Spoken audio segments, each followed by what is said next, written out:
सभी स्टूडेंट्स को नमस्कार। प्रस्तुत वीडियो सामान्य ज्ञान इतिहास से है, जिसमें जीके के साथ जीएस को भी कुछ हद तक सम्मिलित किया गया है। आप लोगों से विनम्र निवेदन है कि कृपया इस वीडियो को देखें, पूरा देखें, स्किप ना करें। साथ ही अपने कमेंट के द्वारा हमारी कमियों से अवगत कराएं।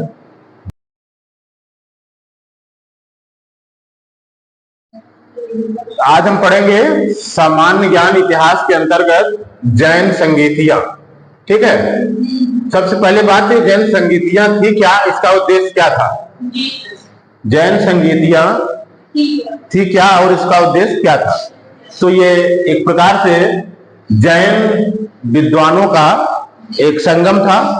ठीक है, और इसका उद्देश्य ये था कि जैन धर्म की जो शिक्षाएं हैं उन पर विचार विमर्श हो और सही क्या है उसके बारे में ग्रंथों का जो संकलन किया जाए। ठीक, तो इसी उद्देश्य से जैन संगीतियों का आयोजन किया गया था। हम यहाँ सामान्य ज्ञान की क्लास में हैं, इसलिए केवल सीधे से जैन संगीतियां कब हुई थी और किस समय हुई थी इसी को जानेंगे। ठीक है, तो प्रथम जैन संगीत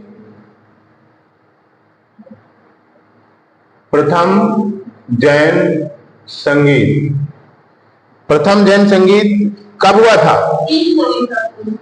ठीक, प्रथम जैन संगीत, ठीक, प्रथम जैन संगीत ये हुआ था 300 ईसा पूर्व पाटलिपुत्र में और अध्यक्ष थे स्थूलभद्र।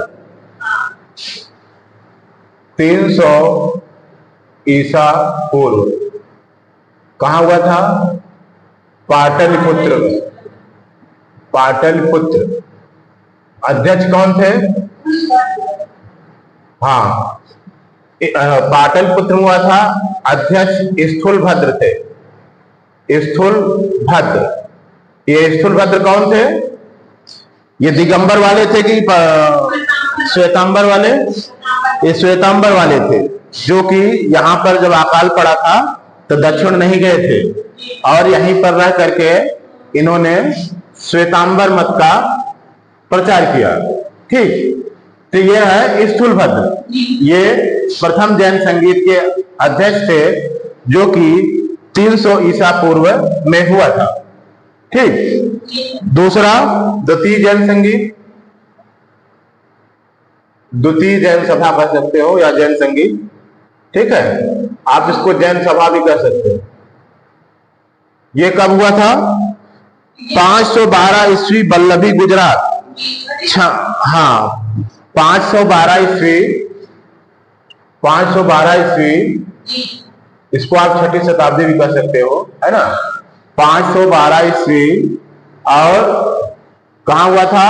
गुजरात में, वल्लभी गुजरात। क्षमा श्रवण इसके अध्यक्ष थे, वल्लभी गुजरात। अध्यक्ष कौन थे? क्षमा श्रवण। ठीक, क्षमा श्रवण इसके अध्यक्ष थे। ठीक है, ये हो गया जैन संगीत। जैन संगीत से उद्देश्य यही था कि शिक्षाओं का संकलन और सही क्या है उस पर विचार विमर्श, विद्वानों का विचार विमर्श। ठीक, बस फिर आगे हम बढ़ते हैं जैन धर्म के कुछ सिद्धांतों पर। जैसे जैन धर्म में त्रिरत्न क्या था? जैन धर्म में त्रिरत्न, जैन धर्म में त्रिरत्न। यहां पर कभी कभी हम भ्रम कर जाते हैं, जैन धर्म का त्रिरत्न अलग है, बौद्ध का अलग है। ठीक है, बौद्ध में क्या है त्रिरत्न?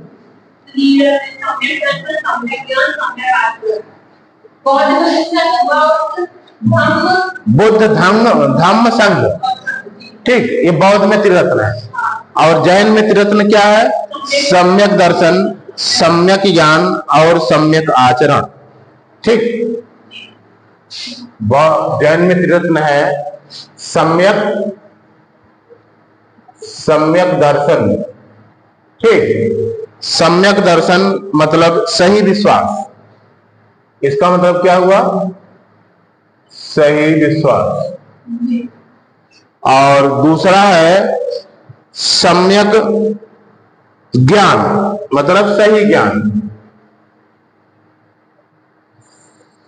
सम्यक ज्ञान ये होगा सही ज्ञान। और तीसरा क्या है? सम्यक आचरण, मतलब सही आचरण। सम्यक आचरण मतलब सही आचरण। ठीक, अब यहां पर यही आपको ध्यान रखना है कि जब जैन धर्म का त्रिरत्न आएगा तो सम्यक दर्शन, सम्यक ज्ञान और सम्यक आचरण। लेकिन जब बौद्ध बुद्ध का आएगा तो बुद्ध, धम्म और संघ, यही त्रिरत्न है। ठीक, त्रिरत्न के बाद त्रिरत्न के अनुशीलन में निम्न 5 महाव्रतों का। अब त्रिरत्न का अनुशीलन कैसे होता है? त्रिरत्न का अनुशीलन, इसके लिए 5 महाव्रत होते हैं। 5 महाव्रत, ये बहुत महत्वपूर्ण है जैन दर्शन के लिए। 5 महाव्रत क्या होते हैं? सत्य, अहिंसा, आस्तेय, अपरिग्रह एवं ब्रह्मचर्य। 5 महाव्रत क्या है? सत्य, अहिंसा, आस्तेय, अपरिग्रह और ब्रह्मचर्य। ठीक, ये है। अब आप इसमें देखेंगे ये 4 तो पार्श्वनाथ के समय से ही है। ब्रह्मचर्य को महावीर स्वामी ने जोड़ा था। ठीक है, अब आप अर्थ समझना चाहे समझ सकते हैं। सत्य मतलब हमेशा सत्य बोलना है आपको। क्या करना है? हाँ, सत्य वचन। अहिंसा, जीवों के प्रति दया। आस्तेय का मतलब चोरी न करना। अपरिग्रह मतलब जितना जरूरत हो उतना ही ग्रहण करना, ज्यादा संपत्ति ग्रहण न करना। और ब्रह्मचर्य क्या मतलब? ब्रह्मचर्य है। ठीक है, अब यहां पर ये 5 महाव्रत हैं। 5 महाव्रत ये किसके लिए हैं? वास्तव में ये जैन साधुओं के लिए या साध्वियों के लिए है। साध्वियों के लिए है ना, साध्वियों के लिए है, मतलब ये जैन का। लेकिन जैन में थोड़ा सा मतलब कि जो गृहस्थ है उसके लिए भी कल्पना है, तो वो 5 अणुव्रत की कल्पना है। तो 5 अणुव्रत की बात है। अणुव्रत क्या है? यही महाव्रत को पालन में थोड़ा सा ढिलाई है। ठीक है, जैसे कि आप जब महाव्रत में अहिंसा का मतलब लोगे, यहाँ अहिंसा से मतलब होता है कि मनसा वाचा कर्मणा, मन से, वाणी से किसी प्रकार से अहिंसा नहीं होनी चाहिए। वहां पर अहिंसा, किसी को आप गाली भी दे दोगे तो वो हिंसा हो गई। ठीक है, महाव्रत में। लेकिन अणुव्रत में वो उतना मतलब गंभीर नहीं है, उसमें ढिलाई है। इसी तरह आस्तेय में भी है, इसी तरह अपरिग्रह में भी है और ब्रह्मचर्य में भी है। ये समझ लीजिए कि अहिंसा के प्रति इतना ज्यादा मतलब ये जैन इतना ज्यादा वो है कि यहाँ पर कृषि करना या युद्ध करना ये सब प्रतिबंधित है। तो अगर ऐसी स्थिति आ जाएगी तो आम जैनों के लिए क्या होगा? इसीलिए अणुव्रत की बात की गई है कि हर एक में, इस महाव्रत में हर एक में जो ढिलाई आएगी वो उतनी शक्ति से पालन नहीं होगा, तो वो अणुव्रत हो जाएगा और वो जैन मतलब गृहस्थों के लिए हो जाएगा और ये महाव्रत जैन साधुओं के लिए हो जाएगा। ठीक है, तो ये हो गया क्या? महाव्रत। ठीक। जैन धर्म 4 चरों शिक्षा, अन्न, चिकित्सा और आवास के सिद्धांत ने इसे लोकप्रिय बनाने में मदद की। जैन धर्म के 4 चर थे।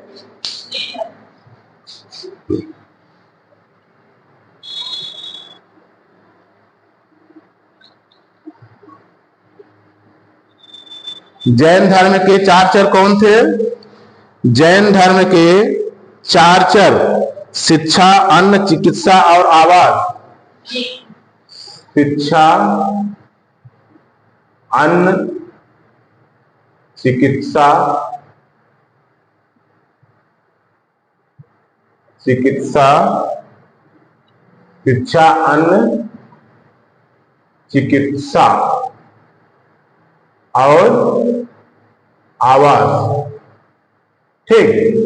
शिक्षा, अन्न, चिकित्सा और आवास, ये क्या है? जैन धर्म के 4 चर हैं और ये सिद्धांत ने इन्होंने जैन धर्म को लोकप्रिय बनाने में मदद की। ठीक। जैन धर्म के 4 चर जो कि जैन सिद्धांत को लोकप्रिय, किसको? जैन सिद्धांत को लोकप्रिय बनाने में मदद करी, लोकप्रिय बनाने में मदद की।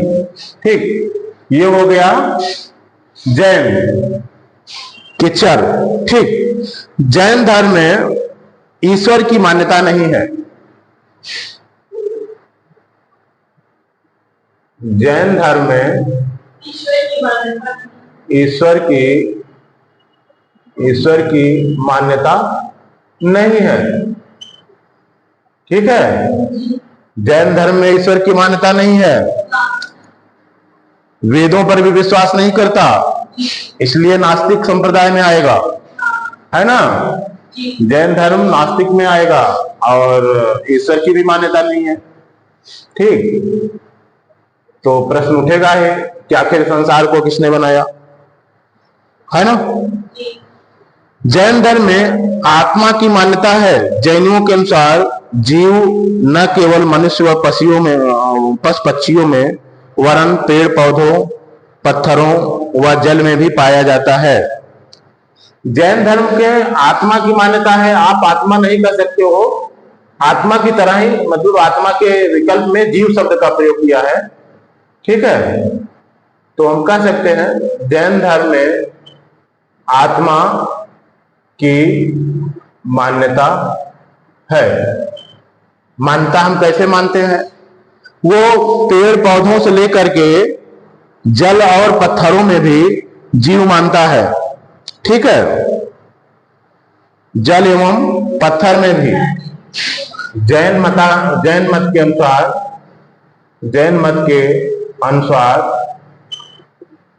जीव कहां पर है? मानव में भी, मानव, जंतु, पेड़ पौधे, है ना? पेड़ पौधे, पत्थर एवं जल में भी। कहने का मतलब ये सभी, ऐसा नहीं कि जितना हमने यहां गिनती किया उतना ही, ऐसे लगभग सभी में क्या है? जीव है। ठीक। सभी में जीव है, जीव पाया जाता है। ठीक है। जीव आत्मा न केवल मनुष्यों व पशु पक्षियों में वरन पेड़ पौधे, पत्थरों व जल में भी पाया जाता है। हर जगह जीव है, मानव में भी, जंतु में भी, पेड़ पौधे में भी, पेड़ पौधों में भी, पत्थर में भी, जल में भी। मतलब आप देखोगे तो जीव और निर्जीव, जीव और निर्जीव, जंगम एवं अस्थावर, है ना? जीव एवं निर्जीव, जड़ चेतन, इसको कह सकते हैं जड़ चेतन और जड़, सभी में जीव की कल्पना, जीव को मानता है कौन? जैन धर्म। जैन धर्म यहां भी जीव को मानता है, इसलिए आप ये कह सकते हो कि आत्मा की मान्यता जैन धर्म में थी। ठीक है, जैन धर्म में है। जैन के अनुसार सृष्टि का निर्माण जीव तथा अजीव नामक दो मूल तत्वों से हुआ। जीव चेतन तत्व है, अजीव अचेतन तत्व है, अचेतन जड़ तत्व है। देखिए, अब जैसे यहां पर आप देखिए कि जैन धर्म में ईश्वर की मान्यता नहीं है, तो अब प्रश्न उठेगा ही कि संसार को किसने बनाया? ईश्वर की मान्यता ही नहीं है तो संसार को किसने बनाया? उसी का उत्तर है। उत्तर क्या है? जैन धर्म के अनुसार सृष्टि का निर्माण जीव तथा अजीव नामक दो मूल तत्वों से हुआ है। जीव तथा अजीव, इन्हीं दो मूल तत्वों से, दो मूल तत्वों से सृष्टि का निर्माण हुआ। ठीक, दो मूल तत्वों से सृष्टि का निर्माण हुआ। ये जैन मत के अनुसार, जैन मत के अनुसार जीव तथा अजीव दो मूल तत्वों से सृष्टि का निर्माण हुआ, क्योंकि सृष्टि के निर्माण करता ईश्वर नहीं है, क्योंकि जैन धर्म ईश्वर को नहीं मानता। ठीक है, जीव क्या है? जीव जो है आपको पता ही है, जीव जो है चेतन तत्व होगा। जीव चेतन तत्व है, चेतन तत्व है। यहां पर जो हमने जड़ चेतन का उदाहरण दिया था, वास्तव में जीव और निर्जीव, बिना जीव वाले का में दिया था, लेकिन जब हम यहाँ पर इस संदर्भ में बात करेंगे तो जहां जहां जीव है वहां हम चेतन कहेंगे, वहां जड़ नहीं कहेंगे। ठीक, तो जीव मतलब वहां चेतन वो भी हो जाएगा, पत्थर जल सब जगह हो जाएगा, सब जगह जीव का वास है। तो जीव क्या है? चेतन तत्व है, और अजीव अचेतन जड़ है। अजीव क्या है? अजीव अचेतन जड़ है। अजीव क्या है? अचेतन जड़ है। ठीक है, अचेतन जड़ तत्व है। और जड़ तत्व क्या है? जैसे पुद्गल, काल, आकाश, धर्म व अधर्म। पुद्गल, काल, आकाश, धर्म व अधर्म। पुद्गल, काल, आकाश, धर्म और अधर्म। ठीक, पुद्गल, काल, आकाश, धर्म और अधर्म, ये सब क्या है? जड़ तत्व है। ठीक, महावीर पुनर्जन्म एवं कर्मवाद में विश्वास करते थे। आप पुनर्जन्म में विश्वास कर रहे हैं तो आत्मा रहेगी तभी नहीं करेंगे। महावीर पुनर्जन्म एवं कर्मवाद में विश्वास करते थे। ये लाइन याद रखिए। कभी कभी हम भ्रम में पड़ जाते हैं कि ये जब अनिश्वरवादी हैं तो हम ये मान लेते हैं कि अनात्मवादी हैं, ये आत्मा में विश्वास नहीं करते, तो ऐसा नहीं है। ठीक है, तो महावीर पुनर्जन्म एवं कर्मवाद में विश्वास करते थे। पुनर्जन्म एवं कर्मवाद, कर्मवाद में विश्वास करते थे, विश्वास करते थे। ठीक, कौन? महावीर। आप यही देखे हैं ना, आजीवक वाले दोनों विश्वास नहीं करते, ना तो पुनर्जन्म ना तो कर्म, कहीं नहीं। जो होगा है मिलेगा, मिलना होगा मिलेगा, नहीं मिलेगा तो कोई बात नहीं, है ना। ये आजीवक वाले कहते हैं। लेकिन जैन और बौद्ध दोनों कर्म में विश्वास करते हैं। ठीक है, जैन धर्म के सप्तभंगी नए अन्य नाम स्यादवाद या एकांतवाद है, जो जैन धर्म का मौलिक सिद्धांत है। जैन धर्म का मौलिक सिद्धांत, मौलिक सिद्धांत क्या है? जैन धर्म का मौलिक सिद्धांत क्या है? स्यादवाद, स्यादवाद या सप्तभंगी नय, सप्तभंगी नय। ठीक, स्यादवाद या सप्तभंगी नय, इसी को क्या कहा जाता है? सप्तभंगी ज्ञान। इसी को एकांतवाद भी कहा जाता है, अनेकांतवाद। सप्तभंगी ज्ञान या अनेकांतवाद, ठीक है, अनेकांतवाद, अनेकांतवाद। इसका जब आप पूर्ण दर्शन पढ़ेंगे तब ये पूरा बताया जाएगा। अभी केवल इतना ही है, ये जानते रहिए कि जैन धर्म का मौलिक सिद्धांत क्या है? स्यादवाद, सप्तभंगी नय या अनेकांतवाद। ठीक, जैन धर्म ने अपने आध्यात्मिक विचारों को सांख्य दर्शन से ग्रहण किया, उससे मिलता जुलता है, इसलिए हम कह सकते हैं कि जैन ने क्या किया? जैन ने अपने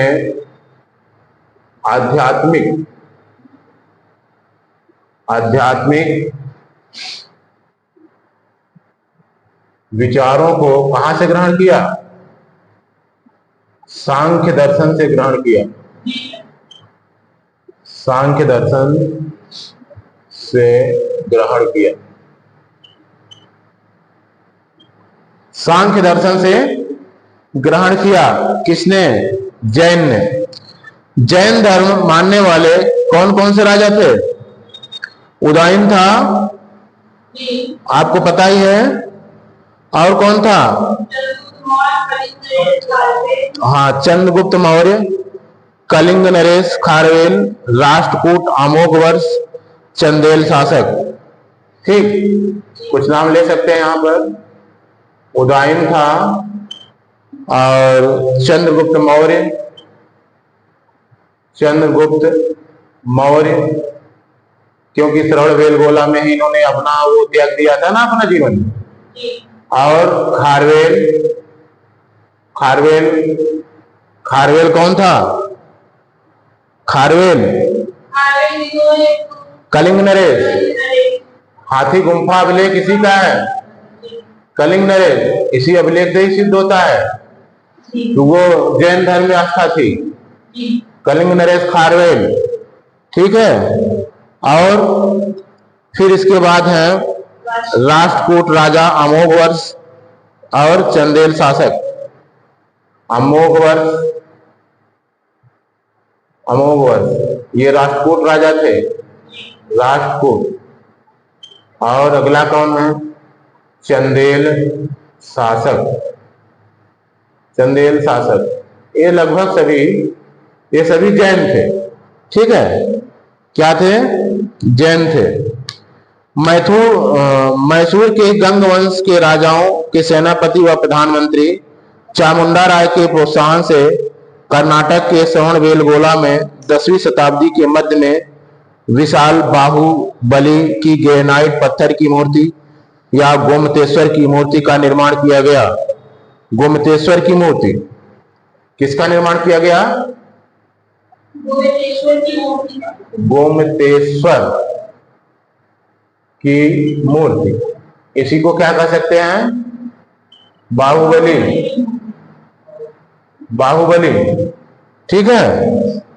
गोमतेश्वर विशाल बाहुबली के ग्रेनाइट पत्थर की है, ठीक है। और किसने किया? मैसूर के गंगवंश राजाओं के सेनापति एवं प्रधानमंत्री चामुंडा राय, किसके? चामुंडा राय के प्रोत्साहन से कर्नाटक के श्रवणबेलगोला में, चामुंडा राय के प्रोत्साहन से कहां पर? कर्नाटक के श्रवणबेलगोला, श्रवणबेलगोला में, कर्नाटक के श्रवणबेलगोला में गोमतेश्वर की मूर्ति या बाहुबली की मूर्ति, जो किसकी है? ग्रेनाइट की है, किसकी है? ग्रेनाइट की, ग्रेनाइट। ठीक, किसका ये जो निर्माण किया गया है ग्रेनाइट पत्थर की है। और 10वीं शताब्दी में के मध्य हुआ था, 10वीं शताब्दी के मध्य। और ये चामुंडा राय थे कौन? चामुंडा राय मैसूर के गंग वंश के राजाओं के सेनापति एवं प्रधानमंत्री। गंग वंश, गंग वंश मैसूर के राजाओं के सेनापति एवं प्रधानमंत्री, सेनापति एवं प्रधानमंत्री, सेनापति एवं प्रधानमंत्री थे कौन? यही चामुंडा राय, चामुंडा राय। ठीक है, तो गंग वंश मैसूर राजाओं के सेनापति एवं प्रधानमंत्री चामुंडा राय, चामुंडा राय के प्रोत्साहन से ही कर्नाटक के श्रवणबेलगोला में बाहुबली यानी गोमतेश्वर की मूर्ति स्थापित की गई, 10वीं शताब्दी के मध्य स्थापित की गई और एक ग्रेनाइट पत्थर की बनी हुई है। ठीक, तो ये क्वेश्चन आता है कभी कभी कि ये मूर्ति क्या स्थिति है, थोड़ा बहुत इसके बारे में जानकारी हमको रखना होगा। ठीक है, और गोमतेश्वर की प्रतिमा कायोत्सर्ग किसमें? कायोत्सर्ग मुद्रा में है। किस मुद्रा में है? कायोत्सर्ग मुद्रा में है, मुद्रा में है गोमतेश्वर की प्रतिमा। किसकी प्रतिमा? जो गोमतेश्वर की प्रतिमा बनाई गई थी, गोमतेश्वर की प्रतिमा। ठीक, गोमतेश्वर की प्रतिमा कायोत्सर्ग मुद्रा में है, कायोत्सर्ग।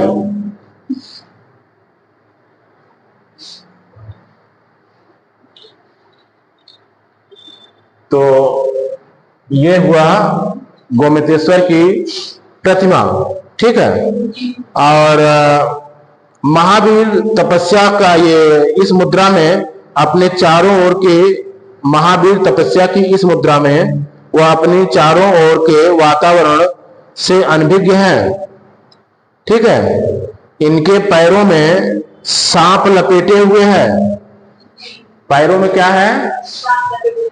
हाँ, पैरों में सांप लपेटे हुए हैं, सांप लपेटे हुए हैं, पैरों में सांप लपेटे हुए हैं। ठीक है, और ये मुद्रा जो है महावीर तपस्या की ये मुद्रा है। महावीर तपस्या की इस मुद्रा में वह अपनी चारों ओर के वातावरण से अनभिज्ञ है। ठीक, महावीर जो है तपस्या की इस मुद्रा में अपने चारों ओर के वातावरण से अनभिज्ञ है।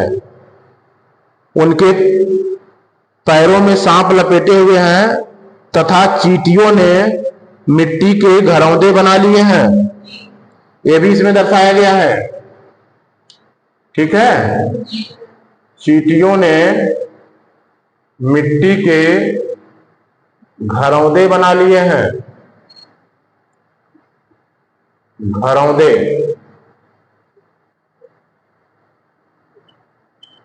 ठीक, मिट्टी के घरौंदे बना लिए हैं। यह मूर्ति 18 मीटर या हम 57 फीट कह सकते हैं ऊंचाई है एवं चट्टान को काटकर बनाई गई है। 57 फीट की ऊंचाई है और चट्टान को काटकर बनाई गई है, चट्टान को काटकर बनाई गई है। ठीक, चट्टान को काटकर बनाई गई है। और जैन धर्म संबंधित कुछ अन्य तथ्य भी है।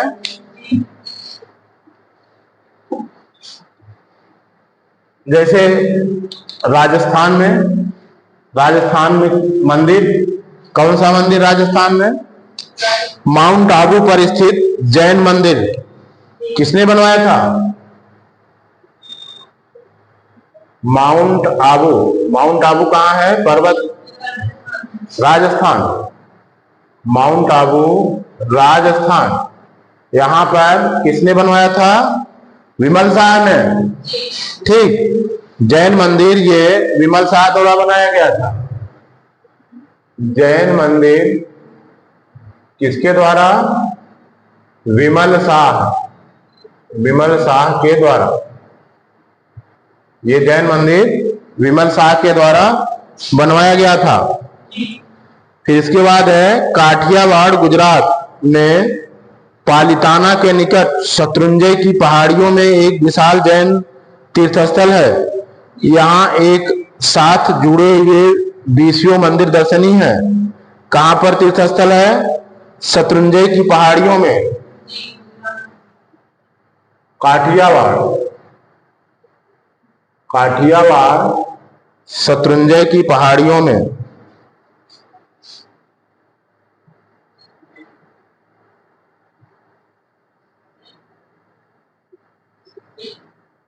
यहां पर जैन तीर्थ स्थल है,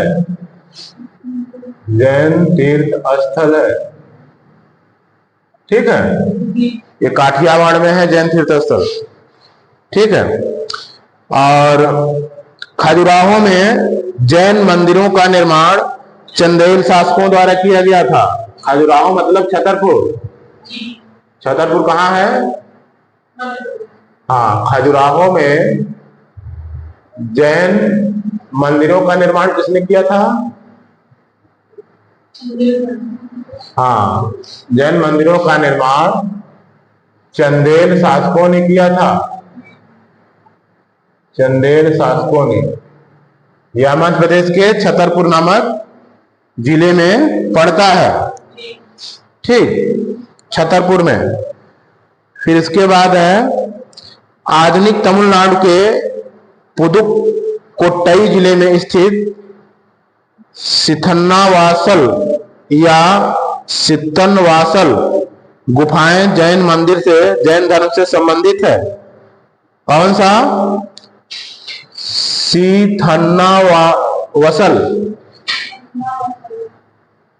सिथन्नावसल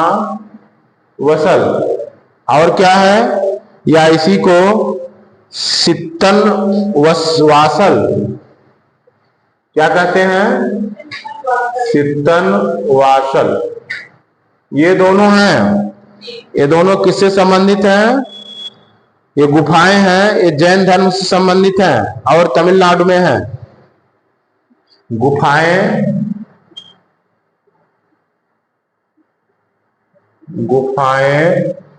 जैन धर्म से संबंधित हैं, जैन धर्म से, और तमिलनाडु में है, ठीक। जैन धर्म से संबंधित हैं और तमिलनाडु में है। तमिलनाडु के पुदुकोट्टई जिले में है। पुदुकोट्टई, इसको आप जिला भी याद कर सकते हो, पुदुकोट्टई जिले में है, तमिलनाडु के, ठीक है। मौर्योत्तर युग में मथुरा जैन धर्म का प्रसिद्ध केंद्र था। मथुरा कला का संबंध जैन धर्म से है। किस युग में? मौर्योत्तर युग में। मथुरा क्या था? मथुरा जैन धर्म का प्रसिद्ध केंद्र था। मथुरा जैन धर्म का, ठीक। मथुरा कला किससे संबंधित है? जैन धर्म से। मथुरा कला जैन धर्म से संबंधित है, ठीक। मथुरा कला जैन धर्म से संबंधित है। जैन तीर्थंकरों की जीवनी भद्रबाहु द्वारा रचित कल्पसूत्र में है। हाँ, ये कल्पसूत्र एक पुस्तक है, ग्रंथ है, ये भद्रबाहु द्वारा रचित है। भद्रभाव, इसमें सभी जैन तीर्थंकरों के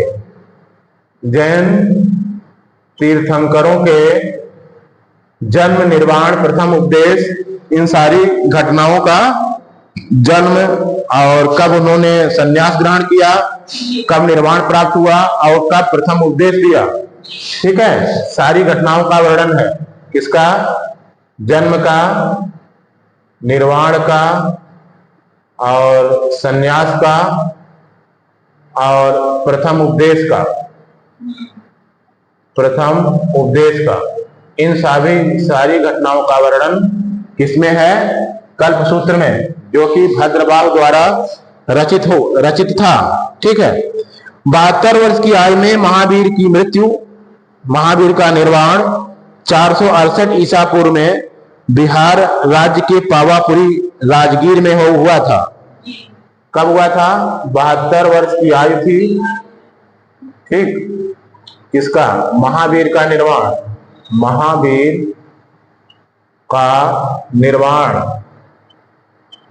महावीर का निर्वाण कब हुआ था? 72 वर्ष की आयु में, ठीक है। कब हुआ था? 468 ईसा पूर्व में। 468 ईसा पूर्व में कहां पर हुआ था? पावापुरी में। पावापुरी कहां है? वर्तमान राजगीर में है। राजगीर कहां है? बिहार में है, ठीक। राजगीर में है। राजगीर कहां है? बिहार में है, ठीक है। मल्ल राजा सत्यपाल के राजप्रसाद में महावीर स्वामी को निर्वाण प्राप्त हुआ था। मल्ल राजा किसके? सत्यपाल के राजप्रसाद में। मल्ल राजा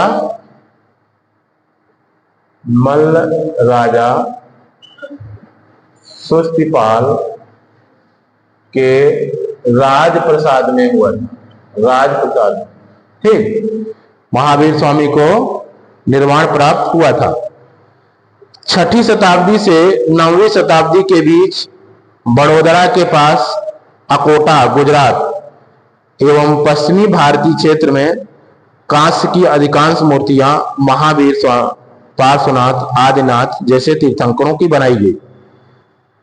इनमें तीर्थंकरों को एक सिंहासन पर विराजमान दिखाया गया।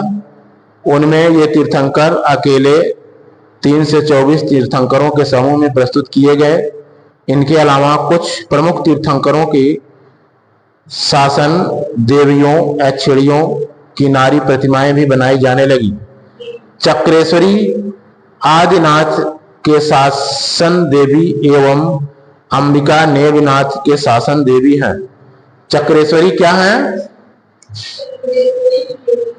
चक्रेश्वरी, हाँ, ये चक्रेश्वरी कभी कभी 1-2 बार क्वेश्चन में आए हैं कहीं कहीं किसी परीक्षाओं में, तो केवल ये नाम जानते रहिए कि चक्रेश्वरी आदिनाथ की शासन देवी। चक्रेश्वरी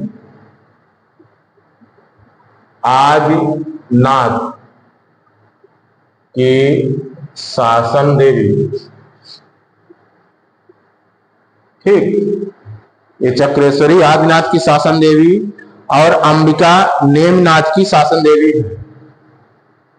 अंबिका नेमिनाथ की शासन देवी है, ठीक। अंबिका नेमिनाथ की शासन देवी।